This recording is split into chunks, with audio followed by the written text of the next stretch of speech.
نحمدہ ونصلی علی رسولہ الکریم اما بعد فاعوذ باللہ من الشیطان الرجیم بسم اللہ الرحمن الرحیم رب اشرح لی صدری ویسر لی امری واحلل عقدۃ من لسانی یفقہوا قولی آمین یا رب العالمین۔ اقبال کا شاہین ظاہر ہے یہ ایک استعارہ ہے، اور استعارہ جب استعمال ہوتا ہے تو ایک سے زائد معنی اس سے نکل سکتے ہیں۔ ہمارے اس دور میں اقبال کا شاہین جو ہے وہ کافی بیچارہ مظلوم ہو گیا ہوا ہے، اور اس کے ساتھ بہت سے غلط تصورات جو ہے نا آ کے جڑ گئے ہیں۔ شاہین ہم نے بنا دیا ہے چیر پھاڑ کرنے کا استعارہ۔ اقبال نے اس چیز کو کسی اور معنی میں استعمال کیا ہے۔ ہم آج اسے سمجھنے کی کوشش کریں گے، لیکن یہ بات سمجھنے کے لیے پورے اقبال کو جاننا بہت ضروری ہے۔ پہلی بات یہ ہے کہ اقبال نے اپنے آپ کو کہا ہے کہ میں نے شاعری اپنے ایک بڑے مقصد کے لیے جو ہے استعمال کی ہے، میں بنیادی طور پر شاعر نہیں ہوں۔ کہنے کا مطلب یہ ہے کہ کوئی بہت مشکل مضامین تھے جنہیں میں نے بڑے لطیف پیرائے میں بیان کرنے کی کوشش کی ہے، وگرنہ شاعری کے ساتھ میرا کوئی علاقہ نہیں ہے۔ جیسے مرزا غالب تھے یا میر تقی میر تھے یا جیسے میر درد تھے یا جس طرح کے شاعر تھے، میں اس طرح کا شاعر نہیں ہوں۔ میں نے شاعری کو ذریعہ بنایا ہے، مقصد میرا شاعری نہیں ہے۔ دوسری بات یہ ہے کہ پھر مقصد کیا ہے؟ مقصد اقبال نے خود بیان کیا ہے کہ بلکہ اگر میں یوں کہوں کہ حالی نے جو مرثیے کہے تھے ان کو سامنے رکھ کر پھر اقبال نے اپنے مقصد کا تعین کیا ہے۔ حالی بڑے روئے ہیں، فریادیں کی ہیں انہوں نے کہ اے خاصا نے رسول وقت دعا ہے، امت پہ تیری آ کے عجب وقت پڑا ہے، وہ دین کے جو بڑی شان سے نکلا تھا وطن سے پردیس میں وہ آج غریب الغربا ہے، اور پستی کا کوئی حد سے گزرنا دیکھے، اسلام کا گر کر نہ ابھرنا دیکھے، مانے نہ کبھی کہ مد ہے ہر جزر کے بعد، دریا کا ہمارے جو اترنا دیکھے۔ تو حالی کے اس مرثیے کو کہیں کہیں شکوے میں علامہ اقبال نے بھی سمویا ہے۔ کہتے ہیں ہم رخصت ہوئے اوروں نے سنبھالی دنیا، پھر نہ کہنا ہوئی توحید سے خالی دنیا۔ تو یعنی یہ وہی بات ہے جو حالی کہہ چکے ہوئے ہیں، اسے ذرا دوسرے انداز میں اقبال بھی کہہ رہے ہیں۔ لیکن اقبال اس کے بعد پھر ایک امید دلاتے ہیں۔ ابھی جیسے ہمیں سید زرار عارف صاحب امید دلا کے گئے ہیں، تو اقبال بھی امید دلاتے ہیں، اور وہ امید دلانے کے لیے وہ پھر اپیل کرتے ہیں کہ آؤ مل کر کام کرتے ہیں۔ بیاتا کار ای امت بسازیں، آؤ مل کر اس امت کے کام کو سنواریں۔ کام خراب ہو گیا ہے، امت ذلیل ہو گئی ہے، رسوا ہو گئی ہے، آؤ مل جل کر اس امت کے کام کو سنواریں۔ کمارے زندگی مردانہ بازیں، زندگی کا جوا مردوں کی طرح کھیلیں۔ چنا نالے مندر مسجد شہر کی مسجد کے اندر اس طرح شور و غوغا بلند کریں، دلے در سینہ ملا گدازیں، کہ مولوی صاحب کے دل کے اندر بھی گداز پیدا ہو جائے۔ بڑی مشکل سے ہوتا ہے، اگر وہاں پیدا ہو گیا تو اس کا مطلب پوری امت کے اندر نرمی پیدا ہو جائے گی۔ تو یہ اقبال ایک مشن کی خاطر جو ہے شاعری کر رہے ہیں، اور اس مشن کے لیے جن افراد کی ضرورت ہے، یعنی ایک مقصد ہے کہ وہ جو دین بڑی شان سے نکلا تھا اسے دوبارہ وہ شان دینی ہے۔ آج غریب الغربا ہے تو اسے پھر اس شان سے ہمکنار کرنا ہے، اور یہ بھی بتایا کہ یہ ہوگا، آسماں ہوگا سحر کے نور سے آئینہ پوش، اور ظلمت رات کی سیما پا ہو جائے گی، پھر دلوں کو یاد آ جائے گا پیغام سجود، پھر جبیں خاک حرم سے آشنا ہو جائے گی، آنکھ جو کچھ دیکھتی ہے لب پہ آ سکتا نہیں، میں بھی حیرت ہوں کہ دنیا کیا سے کیا ہو جائے گی، شب گریزاں ہوگی آخر جلوائے خورشید سے، یہ جہاں معمور ہوگا نغمہ توحید سے۔ ہم رخصت ہوئے اوروں نے سنبھالی دنیا، پھر نہ کہنا ہوئی توحید سے خالی دنیا، اور یہ جہاں معمور ہوگا نغمہ توحید سے۔ تو یعنی وہ ایک بڑی بھرپور امید بھی دلائی۔ اب اس کے بعد وہ یہ بات بتاتے ہیں کہ یہ دنیا کے یہ تو دنیا کا مقدر ہے ہی، لیکن یہ کہ اس کے لیے جو افراد چاہیے وہ بڑے خاص الخاص افراد چاہیے، اور ان افراد کے لیے انہوں نے ایک لفظ استعمال کیا ہے کہ تم شاہین بنو۔ اب یہاں سے ہم نے شاہین بننے کا مطلب یہ لیا کہ خود کش جیکٹ پہن لو،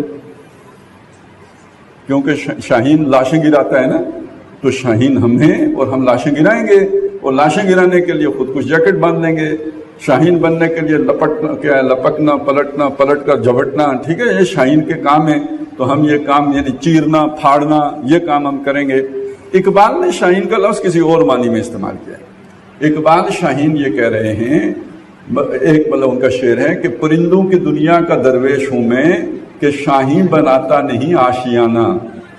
انسان دیکھیں گھر بنانے کی کتنی اسے خواہش ہوتی ہے، تو وہ کہتے ہیں یہ گھر بنانا کمزوری کی علامت ہے، شاہین بنو جس کا گھر نہیں ہوتا، یعنی وہ اپنی ضرورتوں سے اوپر اٹھ جاتا ہے۔ اور گھر سب سے قیمتی گھر کون سا ہوتا ہے؟ بادشاہ کا گھر ہوتا ہے، محل ہوتا ہے۔ تو شاہی ہے بسیرا کر پہاڑوں کی چٹانوں پر، تو چٹانوں پر جو خدا نے بنائی ہوئی ہیں جاؤ ادھر رہو۔ اور یہ کہ اب یہ نہیں سچ مچ نہیں پہاڑ پہ چلے جانا، مطلب یہ ہے کہ آپ پرندوں کی دنیا کا درویش ہوں میں کہ شاہی بناتا نہیں آشیانہ، یہ ذہن میں رکھیں کہ اچھا یہ بھی کہا کہ درویش خدا مست نہ شرکی ہے نہ غربی۔ جو اللہ میں غرق ہو گیا، جو اللہ میں ڈوب گیا، وہ جو کہتے ہیں نا جو اللہ تعالیٰ کی ذات میں جس نے اپنے آپ کو گم کر لیا گویا، تو وہ نہ شرکی ہوتا ہے نہ غربی، وہ کسی علاقے کے ساتھ بھی مخصوص نہیں ہوتا، وہ اس سے بہت بلند ہو جاتا ہے۔ تو یہ صفات اقبال کو شاہین میں نظر آئیں، تو انہوں نے یہ مشکل مضامین جو ہیں آسانی سے سمجھانے کے لیے شاہین کا لفظ استعمال کیا۔ ہم نے قسم کھائی ہوئی تھی کہ اس کو بھی الٹا معنی دے کے چھوڑنا ہے، اور دے کے چھوڑا، کیونکہ ہم نے تو ایٹم بم بنانا تھا نا، ہم نے وہ پیغام تو دینا نہیں تھا۔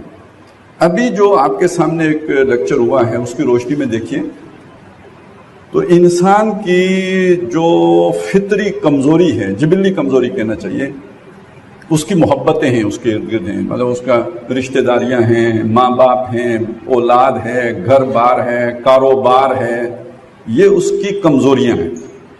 جب انسان ان میں بندھ جاتا ہے تو وہ اس کی کوئی قیمت ادا کرتا ہے، اور قیمت یہ ہے کہ اپنے اصول قربان کرنے پڑتے ہیں۔ اب دیکھیے یہ سارا کچھ نبھانے کے لیے اصول قربان کرنے پڑتے ہیں یا نہیں کرنے پڑتے؟ ایک سچائی پر اگر آپ کھڑے ہو جائیں، صرف سچائی پر کھڑے ہو جائیں، اور اپنے تو اور بیگانے دونوں ناخوش ہو جاتے ہیں، اپنے بھی خفا مجھ سے، بیگانے بھی ناخوش، میں کبھی زیر ہلاہل کو کہہ نہ سکا کند۔ تو ایک سچائی پر آپ کھڑے ہو جائیں تو اپنے بھی خفا، بیگانے بھی خفا، لیکن ہم خفا کرنا تو نہیں چاہتے۔ یہ تو بے وقوفی کی بات ہے کہ کسی کو خفا کر دیں۔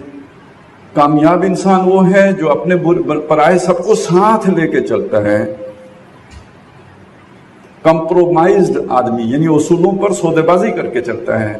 تو اصل میں ہم نے ایک ظلم کو عدل کا نام دے رکھا ہے۔ شاہین کو اس سے پرواہ نہیں ہوتی کون خفا ہے، کون راضی ہے، کون ساتھ ہے، کون نہیں ہے، وہ خود ہی اپنی بل پر ایک مکمل جو ہے نا وہ اپنا ایک وجود رکھتا ہے، اسے کسی دوسرے کی پرواہ نہیں ہوتی۔ قرآن مجید سے اگر ہم دیکھیں، یعنی اقبال کا یہ جو تصور ہے نا، یہ قرآن مجید سے مستعار ہے، اور اقبال کا جو مرد مومن ہے اس کو بعض لوگوں نے نیٹشے کے جو سپر مین ہیں اس پر قیاس کیا ہے۔ یہ دو بالکل مختلف چیزیں ہیں۔ نیٹشے کا جو سپر مین ہے وہ اب اللہ نے خیر کی تو آرٹیفیشل انٹیلیجنس سے وجود میں آئے گا۔ یہ جو اب سلسلہ چلا ہے نا، تو نیٹشے کا سپر مین آرٹیفیشل انٹیلیجنس سے وجود میں آئے گا، اور کیا پتا وہی دجال ہو۔ اقبال کا مرد مومن جو ہے وہ جب جلوہ گر ہوگا تو وہ عیسیٰ علیہ السلام کی صورت میں ہوگا، روح اللہ کی صورت میں ہوگا، جو دنیا کی ان لالچوں سے، ان اغراض سے بلند و بالا ہوگا۔ تو یہ مال و دولت دنیا، یہ رشتہ و پیوند، بتان وہم و گما، لا الہ الا اللہ۔ اقبال کا پیغام اصل میں یہ ہے کہ انسان ان چیزوں سے اوپر اٹھ جائے۔ اب آپ دیکھیں خودی کا ان کا تصور ہے، اور وہ شعر تو اب مذاقی بن گیا ہے کہ خودی کو کر بلند اتنا کہ ہر تقدیر سے پہلے خدا بندے سے خود پوچھے کہ بتا تیری رضا کیا ہے۔ تو مطلب یہ ہے کہ خودی کو بلند کیویں کریے، کتنے انجن لائیے خودی نال کے وہ بلند ہو جائے گی۔ فرشتوں کے بارے میں تو سنا ہے 2 پروں والے بھی ہوتے ہیں، 4 پروں والے بھی ہوتے ہیں، تو خودی کو اونچا اڑانے کے لیے کتنے پر چاہیے ہوں گے۔ تو اقبال یہ بتا رہے ہیں کہ خودی کو بلند کرنے کے لیے یہ جو کمزوریاں ہیں ان سے بلند ہونا ہے، ان سے اوپر اٹھ جانا ہے۔ یہ مال و دولت دنیا، یہ رشتہ و پیوند، اب دیکھیے بالکل یہ بات ہے جو قرآن نے اس سے زیادہ تفصیل سے بیان کی ہے. سورہ توبہ کی آیت نمبر 24 ہے. فرمایا قل ان کان آباؤکم و ابناؤکم و اخوانکم و عشیرتکم و اموال اقترفتموها و تجارت تخشون کسادها و مساکن ترضونها. یہ 5 چیزیں آ گئی. آباؤکم باپ دادے سارے ہو جائیں گے، ابناؤکم بیٹے، ازواجکم بیویاں، بیویوں کے لیے ان کے شوہر، اخوانکم بھائی بہن، عشیرتکم رشتہ دار برادری، اموال اقترفتموها مال جو محنت سے کمائے، جو مفت بنے ان کا نہیں بات ہو رہی ہے، کرپشن والے مال کی نہیں بات ہو رہی ہے، جو محنت سے مال کمائے. اموال اقترفتموها وتجارت تخشون کسادها، وہ تجارت کہ جس کی کساد بازاری کا تمہیں دھڑکا لگا رہتا ہے. ومساکن ترضونها، وہ گھر جو تم نے ڈیکوریٹ کیے ہیں یا جو تمہیں بھاتے ہیں، بہت اچھے لگتے ہیں جو گھر، دونوں معنی ہو سکتے ہیں. یہ سارا مل کے مال و دولت دنیا اور رشتہ و پیوند ہو گیا یا نہیں ہو گیا؟ وہ 5 باتیں رشتہ و پیوند اور یہ 3 چیزیں مال اور تجارت اور گھر، یہ مل کے تو مال و دولت دنیا ہو گیا. تو یہ مال و دولت دنیا، یہ رشتہ و پیوند. قرآن بھی کہتا ہے یہ بتانے وہم و گما ہیں. وَمَا الْحَيَاةُ الدُّنْيَا إِلَّا مَتَاعُ الْغُرُورِ، یہ دنیا کی زندگی کے یہ سارے بندھن نہیں ہیں مگر دھوکے کا سامان ہے. اور کلہم آتیہ یوم القیامت فردا، تم سب کے سب قیامت کے دن اکلوتے آؤ گے، کوئی رشتہ دار ساتھ نہیں ہوگا، کوئی مال و اسباب ساتھ نہیں ہوگا. تو بتانے وہم و گما لا الہ الا اللہ. یہ پرندوں کی دنیا کا درویش ہوں میں کہ شاہی بناتا نہیں آشیان. اب سمجھ میں آگے نا کہ اقبال کس کو شاہین کہہ رہے ہیں، اور ہم نے جناب وہ باکسر محمد علی کو شاید شاہین سمجھا ہوا تھا. تو یہ بڑا فرق ہے. اچھا اب یہ دیکھیے کہ یہ شاہین ہے جو اقبال کا، اس کے حوالے سے ویسے اقبال نے اس پہ بہت سے اشعار کہے ہیں، کچھ کہنے کے ہیں کچھ کہنے کے نہیں ہیں، کیونکہ ہمیں برا بعض چیزیں اچھی بھی نہیں لگتی. اقبال بھی اسی لیے مطعون ہوتا ہے.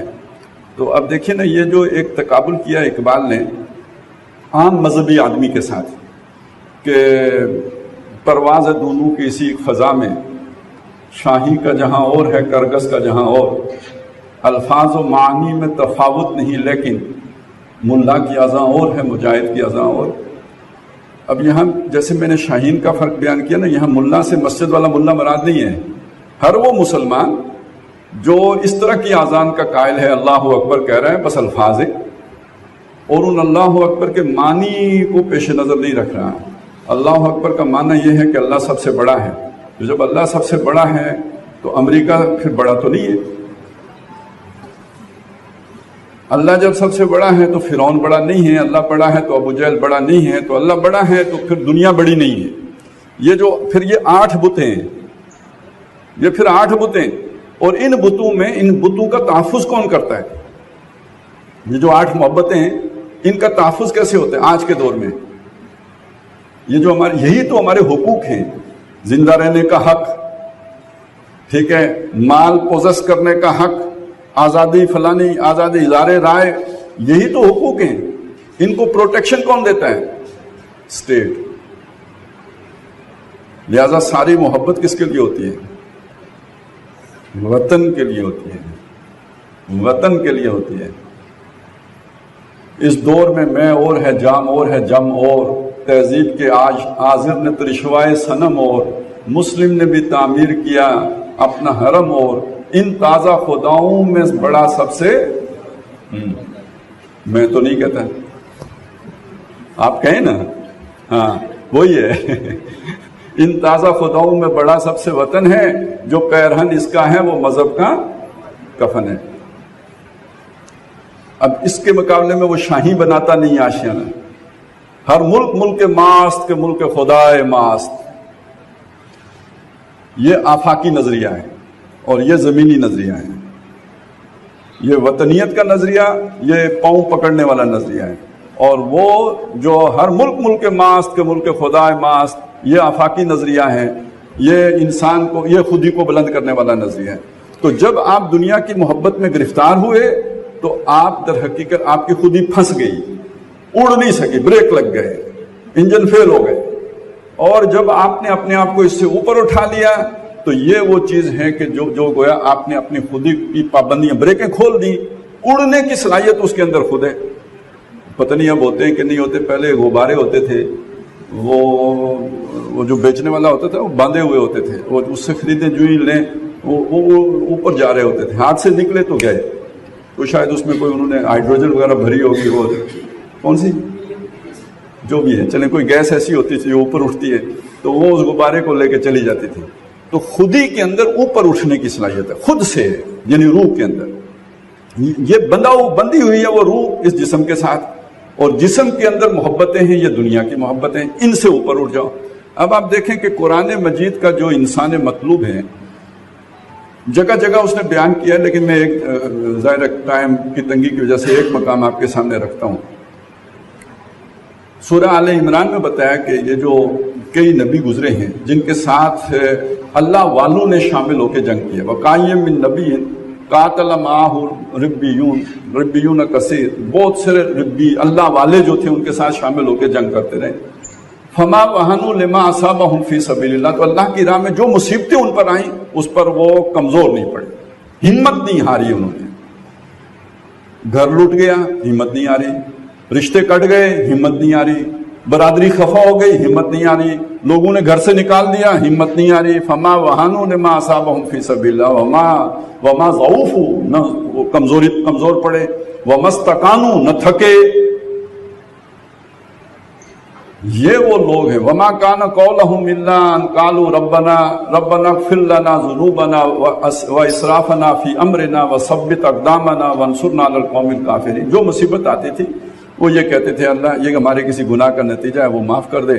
ہمارے معاملے میں جو ہم سے کوئی زیادتی ہو گئی ہو اس سے درگزر فرما, ہمارے قدموں کو مضبوط جما دے مزید قربانیاں دینے کے لیے, اور کافروں کی قوم کے مقابلے میں ہماری مدد فرما. فرمایا فَأَصَابَهُمُ اللَّهُ ثَوَابَ الدُّنْيَا وَحُسْنَ ثَوَابِ الْآخِرَةِ, دنیا اور آخرت دونوں کا ان کو اللہ نے بدلہ دیا. وَاللَّهُ يُحِبُّ الْمُحْسِنِينَ, ایسے احسان کرنے والوں سے اللہ محبت کرتا ہے. اب آپ دیکھیں نا یہ سب کچھ لٹانے والے ہیں یا نہیں. ایک کریکٹر قرآن مجید نے بہت نمایاں کر کے بیان کیا, وہ ابراہیم علیہ السلام کا کردار ہے. اس کردار کو آپ دیکھیں تو انہوں نے سب سے پہلے والد صاحب کو ناراض کیا, پھر اس کے بعد بادشاہ کے مقابلے میں خم ٹھوک کے میدان میں آئے, اس کا منہ بند کیا, بادشاہ کا منہ بند کیا. آج اسے ہم بڑی بدتمیزی سمجھیں گے کہ آپ کسی کے سامنے ایسا سوال کریں کہ وہ عزت والا آدمی بے عزت ہو جائے.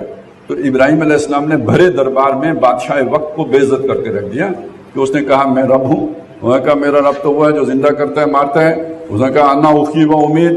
انہوں نے کہا اچھا فإن اللہ یاتی بالشمس من المشرق فاتی بہا من المغرب, میرا اللہ تو وہ ہے جو سورج کو مشرق سے لاتا ہے, تو ذرا مغرب سے نکال کے لا. فبہت الذی کفر, تو وہ کافر مبہوت ہو گیا, بالکل اسے چپ لگ گئی, بت بن کے کھڑے کا کھڑا رہ گیا. اب اس سے دلیل تو اس کے پاس کوئی نہیں رہی. تو جب دلیل ختم ہوتی ہے تو پھر اگلی بات, کمزور آدمی گالی نکالتا ہے اور طاقت والا آدمی گولی نکالتا ہے. آج کل گولی نکالتے ہیں, اور پہلے یہ ہے کہ پھر وہ جو بھی اس کے پاس لاٹھی نکالتا تھا. تو اب اس نے وہ آگ جلائی تو بے خطر کود پڑا آتش نمرود میں عشق, عقل ہے میوے تماشائے لب بام ابھی. اب یہاں سے ایک نیا مضمون شروع کر رہے ہیں ہم کہ یہ وہ جو چیز ہے نا, یہ شاہین والی, اس کو علامہ اقبال ایک دوسرے انداز میں جب بیان کرتے ہیں تو عشق کو عقل کے مقابلے میں لاتے ہیں. ٹھیک ہے, اور عقل کو علامت بناتے ہیں ان 5-8 چیزوں کو بڑھانے کا آلہ. یعنی عقل استعمال ہوگی کاروبار بڑھاؤ, عقل استعمال ہوگی گھر پھیلاؤ, عقل استعمال ہوگی دنیا کو وسعت دو, یہ عقل کا کام ہے. اور عشق کو وہ استعمال کرتے ہیں یہ سب لٹاؤ کھپاؤ. تو بچا بچا کے نہ رکھ اسے, تیرا آئینہ ہے وہ آئینہ کہ شکستہ ہو تو عزیز تر ہے نگاہ آئینہ ساز میں. اور عقل کیا کہے گی, خبردار کوئی چیز خرچ کر دی, خبردار جان پر کوئی مصیبت لے لی, کوئی رشتہ ناتا توڑ دیا. عقل یہ پٹیاں پڑھائے گی. اور وہ جو ہے نا عشق آپ کو کہے گا کہ بے خطر کود پڑا آتش نمرود میں عشق, عقل ہے میوے تماشائے لب بام ابھی. اب اس مضمون کو وہ کئی طریقوں سے اٹھاتے ہیں. مثلا ایک تقابل وہ کرتے ہیں بو علی سینا اور مولانا روم کے درمیان. اب آپ سمجھ رہے ہوں گے بو علی سینا جو ہے نا وہ فلسفی ہے, یعنی عقل کا نمائندہ ہے, اور مولانا روم جو ہیں وہ صوفی ہیں, دل والے صاحب دل انسان ہیں, جن کی خود ہی بلند ہے, درویش انسان ہیں. تو گویا وہ عشق کی علامت ہے. تو کائنات کی حقیقت کو سمجھنے کے اعتبار سے کہتے ہیں کہ بو علی اندر غبار ناکا گم. جو حقیقت تھی وہ اونٹنی پر سوار تھی. اب اونٹنی چلی تو اس سے گرد و غبار اڑی. بو علی نے دیکھا کہ ادھر سے گرد اڑ رہی ہے تو ادھر اونٹنی گئی ہوگی. علامتوں کے پیچھے چلے گا نا بو علی سے. عقل تو یوں ہی سفر طے کرتی ہے.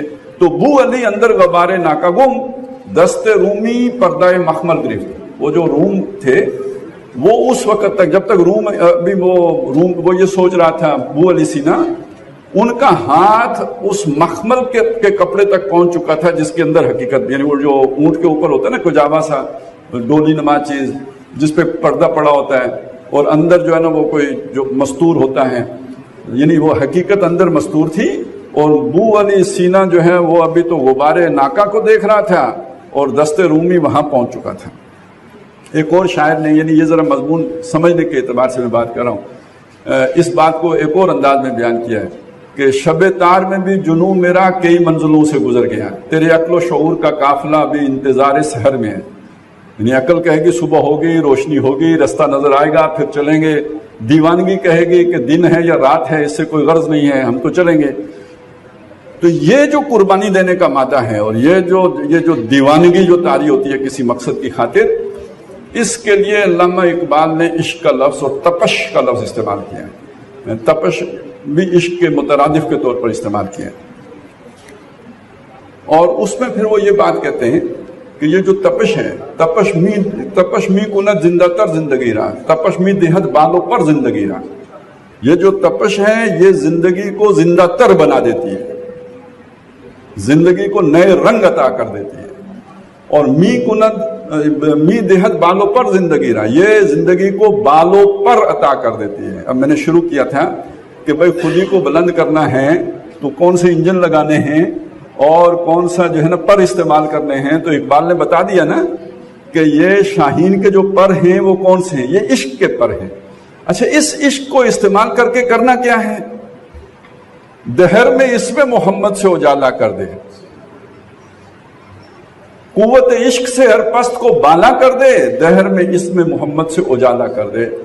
یعنی آپ نے اس قوت، یعنی یہ عقل کا کام نہیں ہے یہ نظام تبدیل کرنا اور توحید کا بات جو ہے نا وہ علم بلند کرنا اور کسی فرعون کے مقابلے میں جا کے کھڑا ہو جانا. عقل منع کرے گی اس بات سے.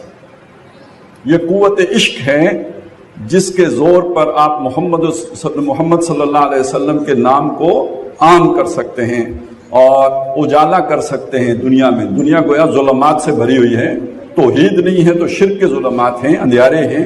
ان اندھیاروں سے نکال کر توحید کی روشنی میں لانے کے لیے عقل سے آگے آپ کو عشق سے کام لینا پڑے گا اور قربانیاں دینی پڑیں گی، اپنا سب کچھ لٹانا پڑے گا. جیسے ابراہیم علیہ السلام کا ذکر آیا، آگ میں چھلانگ لگائی، پھر اپنے بیٹے کے گلے پہ بھی چھری چلانے سے باز نہیں رہے. تو جو اللہ کی طرف سے مطالبہ آیا اس کو پورا کرنے کے لیے دنیا کی ہر محبت قربان کر دی.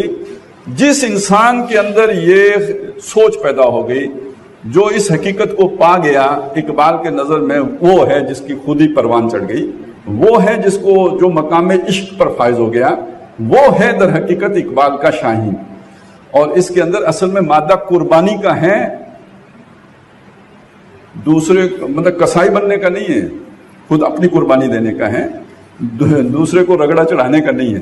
باقی یہ کہ وہ جو بھی کچھ ایک ڈسپلن آرگنائز طریقے سے ظالموں کا ہاتھ جو ہے روکنا ہے وہ ایک الگ بات ہے، لیکن یہ کہ اصل میں جو اقبال کہہ رہے ہیں وہ یہ بات ہے. اب دیکھیے اس کی اہمیت کیا ہے. اس کی اہمیت یہ ہے کہ جو نظام قائم ہوتا ہے، آپ کی یہ تو روزگار ہے نا دنیا کا، یہ اس کے ساتھ جڑا ہوا ہوتا ہے. آج آپ تعلیم حاصل کر رہے ہیں، آپ سوچیں، نہیں مجھے بتانے کی ضرورت نہیں ہے، ہر آدمی جا کے آنکھیں بند کر کے خود سوچے کہ تعلیم حاصل کرنے کا مقصد اچھے کیریئر کے علاوہ کوئی ہے؟ تو یہ خود ہی بلند ہوگی، اس سے تو نہیں بلند ہوگی. تو یہ سارا کچھ اس نظام کو سرو کر کے ہوگا نا. ہمارے ہاں تو یہ بھی مصیبت ہے کہ جو باطل نظام کو سروسز پرووائڈ کر رہے ہوتے ہیں وہ ہمیں اس نظام کو تبدیل کرنے کے طریقے بھی سکھا رہے ہوتے ہیں. پہلی چیز تو کٹنا ہے،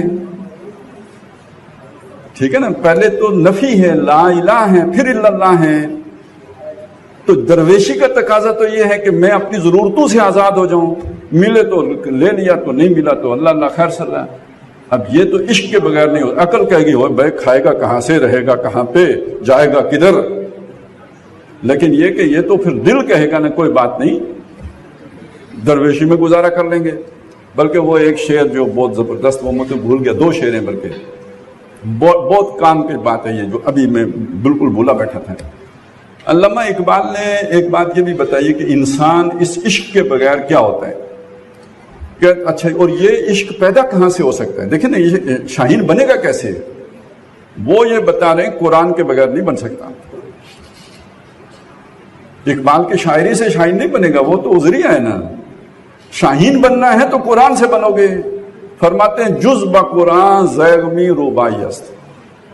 قرآن کے بغیر ایک ایسا شخص کہ جو شیر بن سکتا ہو وہ محض لومڑی بن کے رہ جائے گا. یہ ایک ایسی بات ہے جیسے آپ کہہ سکتے ہیں کہ کھجور کا درخت جو 200 فٹ اوپر جا سکتا ہے، پانی کے بغیر وہ ٹنڈ منڈ ہو کے رہ جائے گا. یعنی اقبال یہ کہہ رہے ہیں کہ ایک انسان قرآن کے بغیر وہ ادھر ہی محدود ہو کے وہ شاہ دولے کا چوہا بن کے رہ جائے گا. وہ ترقی، وہ ارتقا نہیں کر سکے گا، آگے نہیں بڑھ سکے گا. اور اس کا مظہر کیا ہوگا کہ وہ پوٹینشیل اس کا تھا شیر بننے کا، بن کیا جائے گا لومڑی. لومڑی کیا ہوتی ہے؟ چالاک ہوتی ہے، عیار ہوتی ہے، مکار ہوتی ہے، وہ بڑے اپنے فنکاریاں کر لیتی ہے. وہ محکوم ہے بیگانہ اخلاص و مروت، ہر چند کے منطق کی دلیلوں میں ہے چالاک. تو ان کاموں میں بہت چالاک ہوگا، کام بڑا اپنے بنا لے گا، ہر ایک کو من باتوں سے موہ لے گا، یہ اس کے اندر بڑا ہوگا، لیکن ہوگا لومڑ. بن سکتا تھا شیر. تو جز با قرآن زیغمی روبائی است، فقر قرآن اصل شہنشاہی است.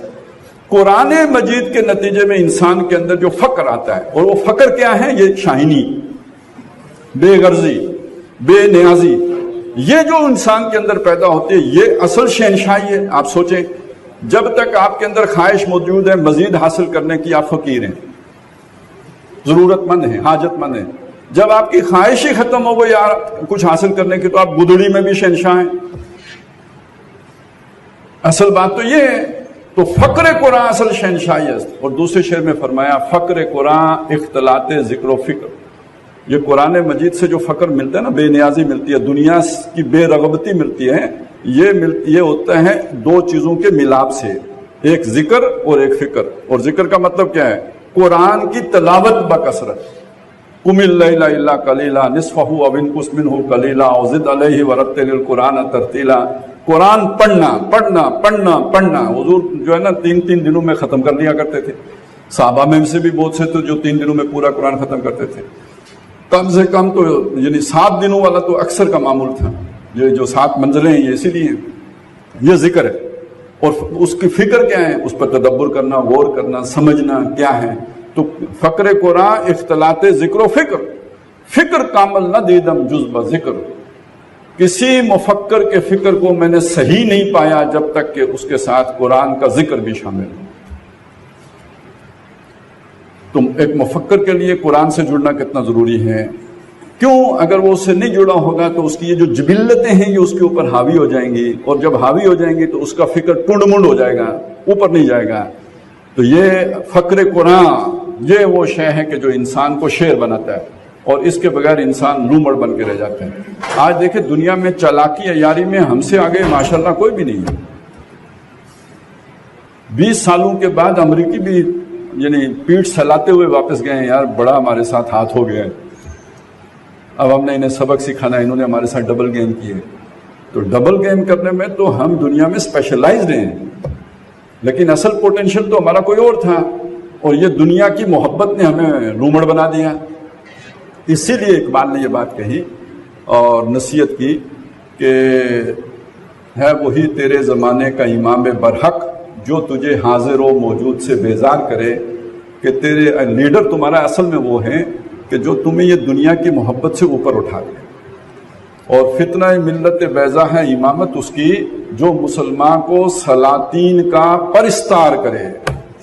اور یہ جو سلاطین ہیں آج کا نظام ہے تو ہم سب دشمن کے بچوں کو پڑھانا ہے اور اس نظام کا غلام بنانا ہے.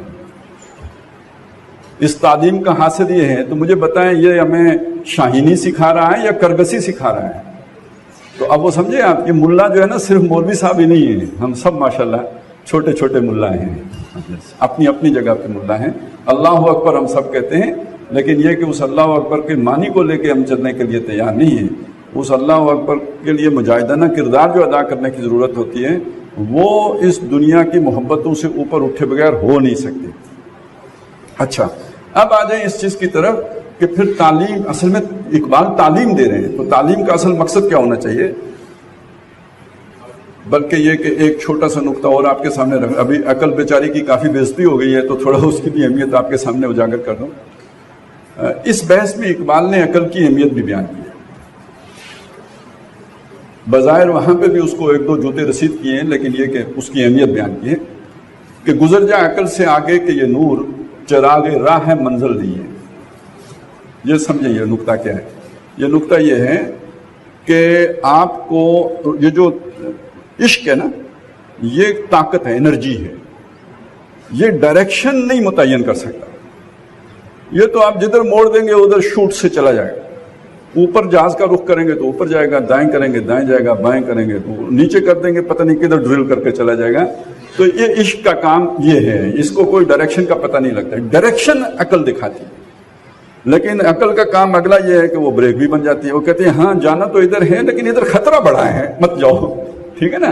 جب یہ فیصلہ عقل کر لے کہ جانا ادھر ہے، اس کے بعد وہ سافٹ ویئر اتار دو. اب دوسرا جو ہے نا اگنیشن جو ہے نا وہ چابی گھماؤ اور عشق والا سٹارٹ کرو اور چل پڑو. اب سمجھے نا، یہ کمبینیشن ہے. اللہ نے عقل بھی فضول میں نہیں دی ہے. عقل کا کام ہے ڈائریکشن دکھانا.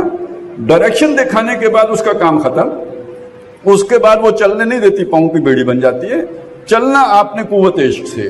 تو یہ دو چیزیں یعنی دونوں پیش نظر رہیں، عقل کا اور اس کا یہ آپس میں تعلق ہے. اب اس کی روشنی میں دیکھیں کہ تعلیم اصل میں کیا ہونی چاہیے. کہ ایک طرف جو بھی دنیا کی تعلیم ہے یہ عقل نے حاصل کی ہے، یہ ساری عقلی تعلیم ہے جسے ہم سائنس کہیں، یا جو ابھی ساری باتیں ہمارے سامنے آ رہی تھی، یہ انسان کی عقل کا ارتقاء ہے. اور کتنا ہے کہ عروج آدم خاکی سے انجم سمے جاتے ہیں. اور اقبال کے دور میں سمے جاتے تھے تو اب تو پتہ نہیں لرزاں اور ترساں ہوئے جاتے ہیں کیونکہ اب تو پتہ نہیں نوری سال اور کیا کیا بہت کچھ دور انسان نکل گیا ہے. اب اس کو سامنے رکھ کے آپ دیکھیں کہ جتنی انسان کے پاس عقل کے ذریعے سے انفارمیشن آتی جائے گی اس کا ظرف ذہنی بڑھتا چلا جائے گا. اور جتنا اس کا ظرف ذہنی بڑا ہوتا چلا جائے گا اتنا اس میں قرآن تعلیمات سمونے کا امکان پیدا ہوتا چلا جائے گا. جس کا ظرف ذہنی جتنا چھوٹا ہوگا وہ قرآن مجید سے اتنا ہی فیض حاصل کرے گا، اور جس کا ظرف ذہنی جتنا بڑا ہوگا وہ قرآن مجید سے اتنا فیض حاصل کرے گا. تو یہ عقلی علوم کو بالکل رد کرنا اقبال کے پیش نظر نہیں ہے. ہمارے ہاں ایسے لوگ ہیں کہ جو اس کو بالکل یعنی رد کر دیتے ہیں. اقبال اس کو رد نہیں کرتے. اقبال کی نظر میں ان کی اہمیت ہے، اور یہ یعنی اس سے قرآن فہمی میں اضافہ ہوتا ہے کہ جتنی آپ کی دنیا کی معلومات زیادہ ہوں گی اتنا ہی قرآن مجید اس سارے ایریے کو کور کر رہا ہوگا جتنا ایریا آپ نے دریافت کیا ہے. ایک بات تو یہ ہو گئی. دوسری بات یہ ہو گئی کہ یہ جو انسانی تمدن ہے یا جو ہمارے جو خاص طور پہ زندگی گزارنے کے طور طریقے ہیں، اس کا تعلق جو ہے امیجنری سائنسز کے ساتھ ہے یا سوشل سائنسز کے ساتھ ہے. یہ تخیل کی باتیں ہیں، تعقل کی باتیں ہیں، یہ اس طرح کی پریکٹیکل باتیں جیسے سائنس ہوتی ہے نا، مطلب ایک ایکسپیریمنٹ سے ثابت کی جا سکتی ہے، یہ اس طرح کی چیز نہیں ہے. یہ یعنی ریلیٹیو سائنسز کہلاتی ہیں. اس میں وہ یہ بتاتے ہیں کہ سائنس اور قرآن کے درمیان تو کوئی جھگڑا ہے نہیں. سائنس ساری کی ساری ورک آف گاڈ ہے اور قرآن مجید جو ہے ورڈ آف گاڈ ہے، تو اس کے درمیان کوئی تضاد ہونا اس کو ممکن نہیں ہے. تھیوریز جو ہوتی ہیں سائنسی ان میں تضاد ہو جاتے ہیں، قرآن اور ان کا ٹکراؤ ہو جاتے ہیں. جو فیکٹس ہیں ان کا اور قرآن کا کوئی تضاد کبھی نہیں، آج تک نہیں سامنے آیا. لیکن دوسری طرف جو سوشل سائنسز ہیں، اصل رولا، اصل مصیبت یہاں پر ہے. جب یہاں پہ مصیبت پڑتی ہے اب آپ دیکھیں نا اقتدار اعلیٰ کا مسئلہ ہے تو پولیٹیکل سائنس کہتی ہے کہ اقتدار اعلیٰ کس کا جی؟ عوام کا ہے. یہ بھی ایک خیالی تصور ہے. عوام کا کیسے ہے، کیوں کر ہے، کس طرح ہے. یہ وہ بالکل ایک وہ جیسے آلیہ تھے نا، وہ بت تھے کہ یہ مدد کرتے ہیں، بھائی کیسے کرتے ہیں کوئی پتہ نہیں کیسے کرتے ہیں. تو اسی طرح یہ اقتدار اعلیٰ عوام کا ہے، کس طرح ہے کوئی پتہ نہیں کیسے ہے. لیکن یہ کہ یہ مشرکانہ تصور ہے، یہ توحید کے مقابلے میں مشرکانہ تصور ہے. قرآن مجید یہ کہتا ہے کہ اقتدار اعلیٰ کا مالک جو ہے وہ اللہ تعالیٰ ہے. قل اللہ المالک الملک، بادشاہی کا مالک بھی اللہ ہے. اور لہو ملک السماوات والارض، آسمانوں اور زمین کی بادشاہی اسی کی ہے. للہ ملک السماوات والارض، آسمانوں اور زمین کا بادشاہ اللہ ہی ہے. قرآن مجید یہ اچھا لا یشرک فی حکمہ احدا، اور وہ اپنے حکم قانون بنانے کے اختیار میں کسی کو شریک نہیں کرتا. اور جو اپنے آپ کو مکنن سمجھے وہ اپنے آپ کو رب بنا رہا ہے. اتخذوا احبارهم ورهبانهم اربابا من دون اللہ. تو قرآن اس معاملے میں بہت واضح ہے کہ اقتدار اعلیٰ تو اللہ کا ہے. اب دیکھیے کتنا بڑا ٹکراؤ ہو گیا. سائنس میں ٹکراؤ نہیں ہے، پولیٹیکل سائنس میں ٹکراؤ. اسی طرح اکنامکس، آج کی اکنامکس، کیا مسلمان کیا کافر، ہر کوئی یہ سمجھتا ہے کہ سود کے بغیر نہیں چل سکتی. قرآن اسے کتنا بڑا حرام کہہ دیتا ہے کہ فاذنوا بحرب من اللہ ورسولہ. تو اب یا تو آپ اس اکنامکس چلائیں یا ایمان بچائیں، دو باتیں اکٹھی تو ہو نہیں سکتی. ٹکراؤ ہے یا نہیں ہے. تو اسی طرح قرآن مجید نے فیملی سسٹم ہمیں دیا ہے، اس کی رہنمائی دی ہے. اس میں ماں باپ ہیں، اولاد ہے، میاں بیوی ہیں، اسٹرانگ بانڈ کام کرتا ہے فیملی کا. جدید دنیا کہتی ہے میری مرضی ہے نا. تو آزادی، بچوں کی بھی آزادی، بڑوں کی بھی آزادی، مادر پدر آزادی. تو یہ ساری چیزیں آپ دیکھیں تو اصل جھگڑا آپ کو نظر آ گیا نا کدھر آ کے پڑتا ہے. اصل جھگڑا آ کے یہاں پہ پڑتا ہے. اب اس کو حل کرنا ہے. اقبال اس کا حل کیا پیش کرتے ہیں؟ وہ یہ کہتے ہیں کہ یہ جو ویسٹرن تھاٹ ہے یہ ساری کی ساری جو ہے نا یہ غلط نہیں ہے. اس میں بعض باتیں ٹھیک بھی اور بعض باتیں غلط بھی ہیں. اگر ہم ٹوٹل ریجیکٹ کر دیں گے تو ہم جو ہے نا ایک یعنی غار اصحاب کہف بن جائیں گے، لا تعال سوسائٹی سے باہر ہو جائیں گے. جو اس کی ٹھیک باتیں انہیں کو چھانٹنا پڑے گا، انہیں نکالنا پڑے گا، انہیں علیحدہ کرنا پڑے گا.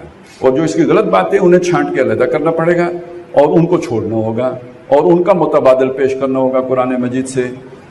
اب یہ کرنے کے لیے اقبال کے ذہن میں جو آئیڈیا تھا وہ کیا تھا کہ نظام تعلیم ایسا ہونا چاہیے کہ ہمارے بچے دنیا کی تعلیم بھی حاصل کریں اور پھر اس کے بعد قرآن بھی پڑھیں. آج کل ہم جو کر رہے ہیں اسکولوں سے شروع ہو گیا ہے قرآن مجید کا ترجمہ. یہ مطلب نہیں تھا. مطلب اس کا یہ ہے کہ اس کا ایک ایسا تقابلی مطالعہ کریں کہ جس میں یہ نظر آ رہا ہو کہ کیا ٹھیک ہے اور کیا غلط ہے. اور یہ تو ظاہر ہے بالغ ہو کے ہو سکتا ہے، بچہ تو یہ تقابل نہیں کر سکتا.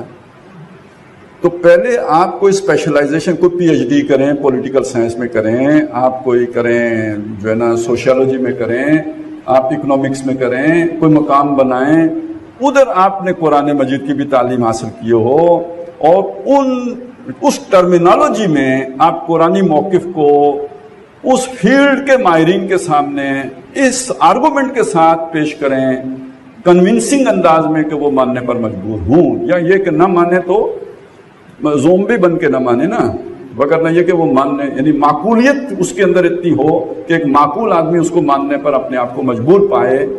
یہ کرنے کے لیے آپ کو درویش بننا پڑے گا. کیوں؟ اب آئیں واپس آئیں. درویش کیوں بننا پڑے گا؟ اس لیے کہ دنیا کمانی ہے تو فزیکل سائنسز میں جائیں. اچھی ارننگ کدھر سے ہوتی ہے؟ فارسی پڑھ کے، عربی پڑھ کے، پولیٹیکل سائنس پڑھ کے، اسلامک اسٹڈیز سے گزر کے، اس سے اچھی ارننگ ہوتی ہے. ہاں اس سے تو نہیں ہوتی نا.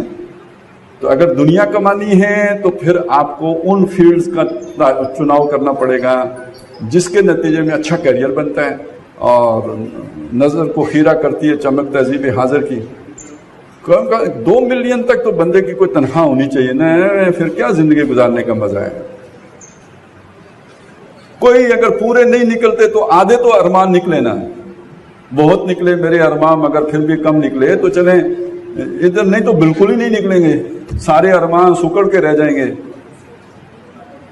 تو اقبال یہ درویش چاہتا ہے کہ جو کما سکتا ہے، جس کا پوٹینشل ہے آگے بڑھنے کا، لیکن وہ دین کی خدمت کرنے کے لیے اپنے آپ کو روک کے رکھتا ہے، یہ شخص اقبال کے نظر میں شہنشاہ ہے، یہ شخص اقبال کا شاہین ہے، یہ شخص فقر قرآن کا حامل ہے اقبال کی نظر میں۔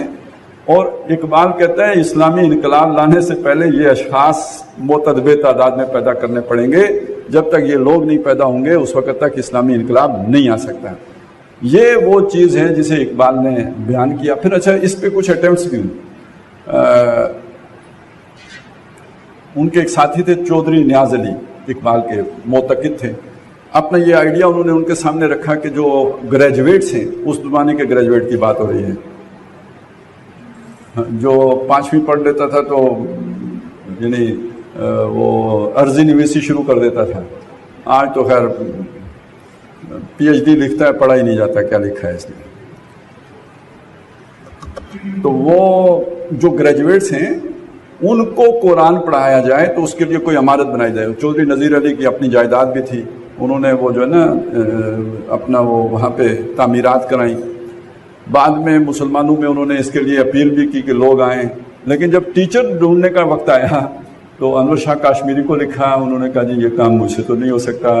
پھر انہوں نے اور بڑے بڑے اکابر کو لکھا، انہوں نے کہا نہیں ہم سے نہیں ہو۔ انہوں نے جامعۃ الازہر کو لکھا مصر میں کہ ہم نے گریجویٹ کو قرآن پڑھانا ہے تو کوئی ایسے ٹیچر بھیج دو جو آج کے گریجویٹ کو، جو اس زمانے میں بھی دیریت بہت پھیل رہی تھی، کہ ان کو قرآن پڑھا سکیں۔ انہوں نے کہا جی ہمارے پاس ایسا کوئی ٹیچر نہیں ہے، وہ عمارتیں خالی پڑی رہ گئیں، کام شروع ہی نہیں ہو سکا۔ پھر بعد میں جب انہوں نے دیکھا مولانا مودودی کو، ان کا لٹریچر پڑھا تو انہیں پھر دعوت دی۔ تو یہ جو پٹھان کوٹ میں وہ عمارتیں تھیں جو مودودی صاحب آ کے وہاں پہ رہے، تو یہ علامہ اقبال کی دعوت پہ رہے تھے۔ انہوں نے بلایا تھا لکھنؤ سے مولانا مودودی کو کہ آپ وہاں کو تو آپ کی کوئی سنتا ہی نہیں، یہ پنجاب کی زمین زرخیز ہے، آپ یہاں پہ تشریف لائیں۔ تو ان کی دعوت پر آئے تھے یہاں پہ۔ لیکن اس کے بعد جب پاکستان بنا تو وہ بھی پٹھان کوٹ چھوڑ کے پھر پاکستان آ گئے۔ پھر دوسری کوشش مولانا مودودی نے کی ایک ایسا ادارہ قائم کرنے کی کہ جس میں یعنی دنیا کی علوم حاصل کیے ہوئے لوگوں کو قرآن مجید پڑھایا جائے، یہ بھی نہیں چلا۔ اور ایک ایسا ہی ادارہ پھر بعد میں ڈاکٹر اسرار احمد رحمۃ اللہ علیہ نے بنایا قرآن کالج کے نام سے۔ اس کی اصل سوچ تو قرآن یونیورسٹی بنانے کی تھی، لیکن وہ شروع قرآن کالج سے ہوا۔ تو اس کے دوسرے بیچ میں تھا، اور پھر وہ اب آج کل وہ مدرسہ بن گیا ہوا ہے۔ یہ ہوتا کیا ہے؟ چونکہ میں اس سے گزرا ہوں، میں آپ کو بتا سکتا ہوں کہ کیا ہوتا ہے۔ ہوتا یہ مسئلہ ٹیچرز کا ہوتا ہے۔ اب آپ کو ٹیچر یا تو ملیں گے وہ کہ جو دینی تعلیم سے ہمکنار ہوتے ہیں، یا وہ ملیں گے جو دنیاوی تعلیم پڑھے ہوئے ہوتے ہیں۔ اچھا، وہ جو دنیاوی تعلیم پڑھے ہوئے ہوتے ہیں وہ ان کو جب آپ لاتے ہیں تو وہ اسٹوڈنٹ کو پڑھانا شروع کر دیتے ہیں کہ جی ڈاکٹر اسرار فضول گلا کرتا ہے، زمانے آپ کیسے جئیں گے، آپ کچھ نہیں کام کریں گے، آخر زندگی کیسے کاٹنی ہے، یہ بس اسی طرح 2 روٹیاں سوکھی کھا کے گزارا کرنا ہے، اس طرح تو نہیں ہوتا۔ وہ یہ پڑھانا شروع کر دیتے ہیں۔ اور جو دینی آتے ہیں وہ کہتے ہیں یار ان کو کیا پتا، ہیلے تو ہمیں پتا ہے کہ ہفتے کے دن مچھلیاں کیسے پکڑنی ہوتی ہیں، سود کو ہم اسلامائز کر کے دے دیں گے۔ مسئلہ کیا ہے؟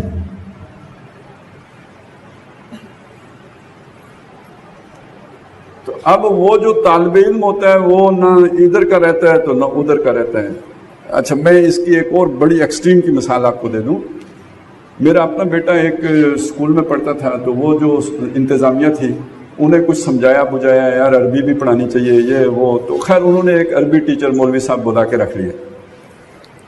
ایک دن بچہ کہتا ہے کہ یہ مولوی صاحب کہتے ہیں کہ تم لوگ بندر ہو، خنزیر ہو، گدھے ہو، کھوتے ہو، پتہ نہیں کیا چیز ہو۔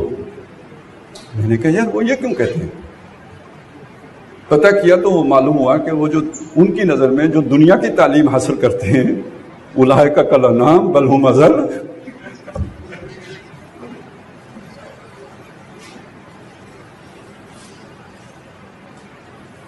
سمجھ آئی؟ یہ مصیبت ہے کہ آپ پھر پڑھیں کس سے؟ تو حل اس کا یہ نظر آیا کہ ایک بندہ جو بھی ہے اب اسے اب خود یہ کوشش کرنی پڑے گی، یعنی کوئی اس طرح کا ادارہ آج تک چل نہیں پایا۔ کوشش اب ہر بندے کو خود ہی کرنی پڑے گی، دنیا کی تعلیم بھی حاصل کریں اور دین کی تعلیم بھی حاصل کریں۔ پھر خود اس آگ میں جلیں. دیکھیں نا آپ کو کوئی گائیڈنس مل جاتی ہے نا تو جو سوال پیدا ہوتا ہے اس سوال کا جواب آپ اپنے کسی مرشد سے, استاد سے, جو آپ کا مینٹور ہے اس سے پوچھ کے بڑی آسانی ہو جاتی ہے. ابھی سوال پیدا ہوا, شام تک جواب مل گیا, اللہ اللہ خیر سلام. سوال کھڑا ہو گیا, جواب مل نہیں رہا, دل مطمئن نہیں ہے, عقل نے زور لگایا ہوا, اب کیا کریں گے؟ اسی کشمکش میں گزری میری زندگی کی راتیں, کبھی پیچ و تاب راضی, کبھی سوز و ساز رومی. تو اب اس میں آدمی, یہ ہے نا وہ آگ, میں اس آگ میں ڈالا گیا ہوں. مثل خلیل اقبال نے کہا نا کہ عذاب دانش حاضر سے آگاہ ہوں میں کہ میں اس آگ میں ڈالا گیا ہوں مثل خلیل. تو اب اس آگ میں خود ڈلے, تو آگ میں جل اور تو خاک میں مل اور آگ میں جل, جب خشت بنے تب کام چلے. ان خام دلوں کے عنصر پر بنیاد نہ رکھ, تعمیر نہ کر. تو اب وہ لوگ تیار ہوں کہ جن کو دنیا کمانے کی فکر نہ ہو, جو دنیا کے لیے نہ جیتے ہوں, جو پرندوں کی دنیا کی درویش کی مانند انسانوں کی دنیا کے درویش ہوں. اور درویش وہ نہیں ہوتا کہ جو کما نہ سکتا ہو, درویش وہ ہے کہ جو کما سکتا ہے لیکن کسی مشن کے لیے نہیں کما رہا, وہ اپنی کسی اور مقصد میں لگا ہوا ہے. قرآن مجید نے اس شخص کو بیان کیا ہے, اکسروا فی سبیل اللہ, اللہ کی راہ میں گر گئے. لا یستطیعون ضربا فی الارض, وہ زمین میں سفر کرنے کی استطاعت نہیں رکھتے. کیا پاؤں نہیں ہیں, چلنا چاہیں چل سکتے ہیں, لیکن وہ اللہ کے نبی کو چھوڑ کے جانا نہیں چاہتے. یہ اس طرح سے جو دین کے ساتھ جڑ کے خود اپنے بل پر کھڑا ہو, یہ اقبال کا شاہین ہے. کیا خیال ہے, سمجھ آیا نا شاہین؟ اب مجھے یہ بتائیں, وہ جیکٹ والا شاہین بننا آسان ہے یا یہ شاہین بننا آسان ہے؟ جیکٹ والا شاہین بننا آسان ہے. یہ تو روز جو ہے نا, یہ حقیقی معنی میں قسطوں میں خودکشی ہے.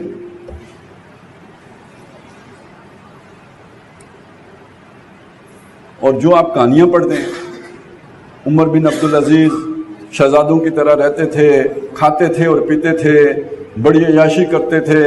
جب ان کو خلیفہ بنا دیا تو پھر یہ کہ ان کے گھر میں روکھی سوکھی ہی ہوتی تھی نا. اور وہ ان کی بیٹیوں کا واقعہ آتا ہے کہ وہ بس پیاز ہی ہوتا تھا نا جس سے وہ کھانا کھا لیتے تھے. اب یہ شاہین ہوا نا, یہ والا چیز ہے. مصعب بن عمیر کا بھی ذکر ملتا ہے آپ کو. مصعب بن عمیر کون ہے؟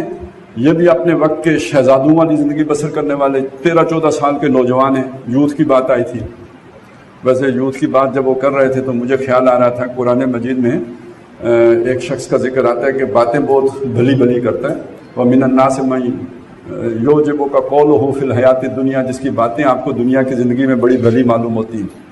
وَيُشْهِدُ اللَّهَ عَلَىٰ مَا فِي قَلْبِهِ, اور جو اس کے دل میں ہے اس پر اللہ کو گواہ بناتا ہے کہ انہی خیر ہی خیر ہے میرے دل میں, بڑا مخلص ہوں میں, محب ہوں, محب کیا ہوں, وطن ہوں یا بطن ہوں. تو وَهُوَ لَدُّ الْخِصَامِ, قرآن کہتا ہے وہ سب سے زیادہ جھگڑالو ہے, مخالف ہے, مقابل ہے.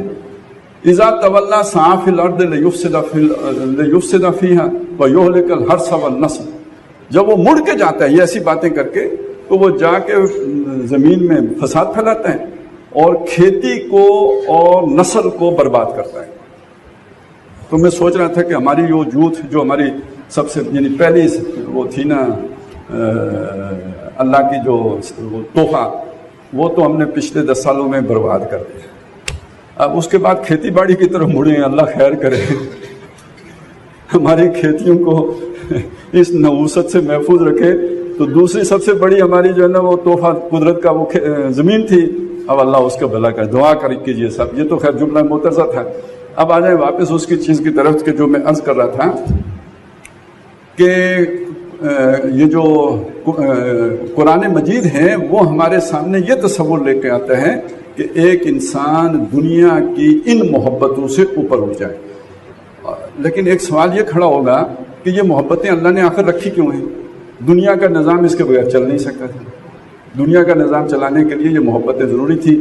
اولاد کی محبت ہے نا تو ہمیں کوئی سرگرمی دکھاتے ہیں.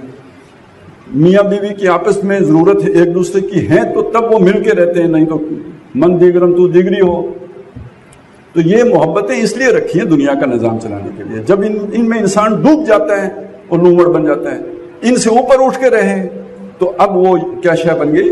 وہ شیر بن سکتا ہے، جو اس کا پوٹینشیل ہے اس تک وہ جا سکتا ہے۔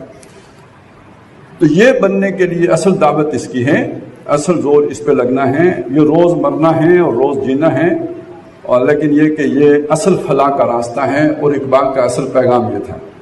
ایک شعر فارسی کا ہے، وہ اس میں سمجھاتے ہیں کہ یہ انقلاب کیسے آتا ہے۔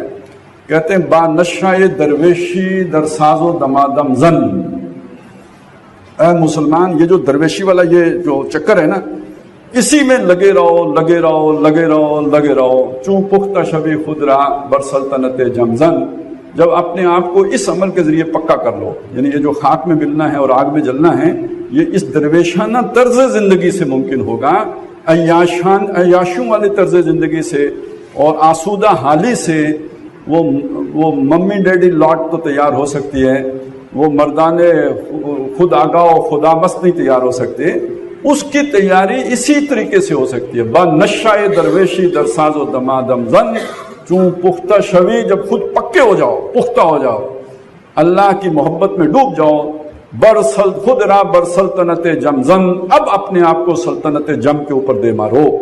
تو دے مارنے کا مرحلہ بھی آتا ہے، لیکن پہلے جس دل میں ہو صداقت کے لیے مرنے کی تڑپ، پہلے اپنے پیکر خاکی میں جان پیدا کرے، وہ یہ والی جان ہے۔ یہ لوگ ہوں گے کہ کل اگر ان کے ہاتھ میں اقتدار آتا ہے تو یہ کرپشن نہیں کریں گے۔ کیوں نہیں کریں گے؟ یہ اس سے اوپر اٹھ چکے ہیں۔ نہیں تو جس کے دل میں دنیا کی محبت ہو، جب وہ کہتا ہے بہت کرپشن ہے تو وہ کہتا ہے اس کو ہٹاؤ، مجھے موقع دو۔ اور یہ صحیح بات ہے، آپ دل سے یہ کہتے ہوں کہ کرپشن ختم ہو، جب آپ کے ہاتھ میں وہ اختیار آئے گا تو آپ بھی کرپشن کرو گے۔ یہ آپ کی کمزوری ہے، اور قرآن نے بتایا ان الانسان لیطغی، انسان طغیانی پہ آ جاتا ہے، الرآہ استغنی، جب وہ دیکھتا ہے کوئی پکڑنے والا نہیں۔ تو چیف مارشل لا ایڈمنسٹریٹر کو کون پکڑ سکتا ہے؟ پرائم منسٹر صاحب جب اختیار میں ہوتے ہیں تو انہیں کون پکڑ سکتا ہے؟ جس کے پاس جو اختیار ہے اسے کون پکڑ سکتا ہے؟ تو یہ تو انسان کی سرشت ہے کہ جب اسے پتہ لگتا ہے اکاؤنٹیبلٹی نہیں، ہاتھ مارو، تو کون نہیں مارے گا؟ جنہوں نے پہلے ثابت کیا ہوگا کہ یہ محبتیں ہمارے دلوں سے نکل چکی ہیں۔ اور یہ بھی ذہن میں رکھیں کہ اللہ کی مدد کب آتی ہے؟ مدد تب آتی ہے جب ایسے پختہ لوگوں کی ایک ٹیم تیار ہو چکی ہوتی ہے، جن پر اللہ کو یہ اعتماد ہو کہ یہ اب اس معاشرے کو خراب نہیں کریں گے، یہ اب اپنے کھاتے نہیں بھریں گے، یہ کرپشن نہیں کریں گے، یہ رحمی رشتے قطع نہیں کریں گے۔ جب ایسی ایک ٹیم تیار ہو جاتی ہے بنیان مرصوص بن کے، تب اللہ تعالیٰ ان کی مدد کرتا ہے، وگرنہ اللہ مدد کر کے ان کو ملک دے دے تو وہ پھر وہی کام کریں جو دوسرے کرتے ہیں۔ تو اب ضرورت اصل میں اس چیز کی ہے کہ ہم تعلیم حاصل کریں اس بڑے مقصد کے لیے۔